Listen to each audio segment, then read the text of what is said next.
à son Excellence Jovenel Moïse, président de la République d'Haïti du 7 février 2017 au 7 juillet 2021. À celui qui, au cours de toutes ces années passées à ses côtés, est devenu un ami, un grand frère et parfois même un confident. Cher ami, cher président, c'est donc ça, la grande surprise de la vie.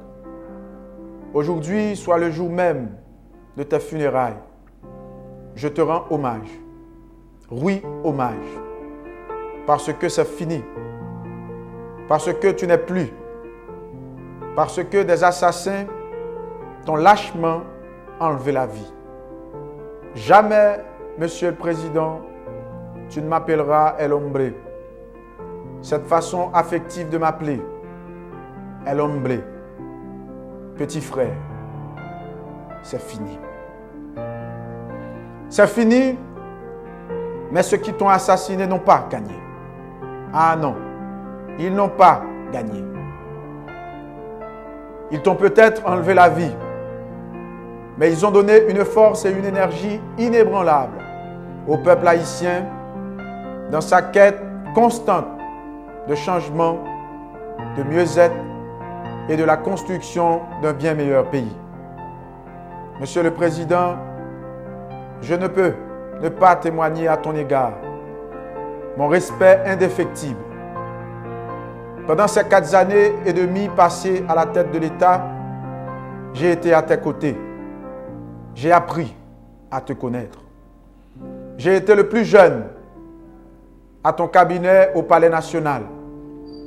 Aujourd'hui encore, au gouvernement ad intérim que tu as laissé, je suis le plus jeune parmi les membres.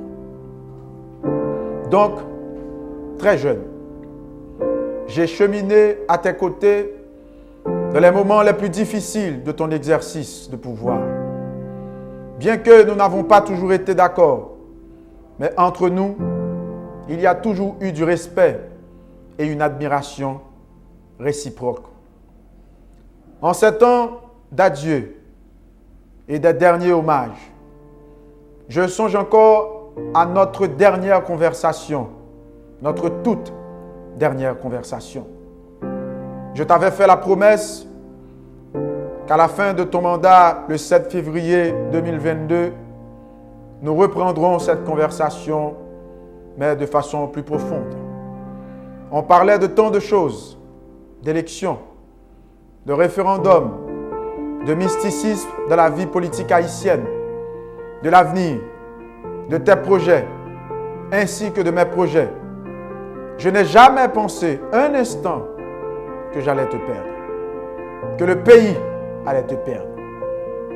Et plus encore, que ta famille allait te perdre. Président Jovenel Moïse, grand frère, cher ami, c'est ainsi et c'est ici que termine le voyage. Ton voyage. Le voyage du peuple haïtien continue. Il y a eu des leaders, il y en a aujourd'hui et il y aura d'autres leaders demain. Il y en a toujours eu. Et je suis sûr et certain que tu as offert ta vie en holocauste pour fermer un cycle infernal ouvert depuis le 17 octobre 1806 par l'assassinat du premier chef d'État haïtien, l'empereur Jean-Jacques Dessalines. Je ne peux personnellement te faire la promesse que tu trouveras justice, président. L'histoire peut-être, et qui sait, la petite histoire dira comment ça s'est passé cette nuit-là.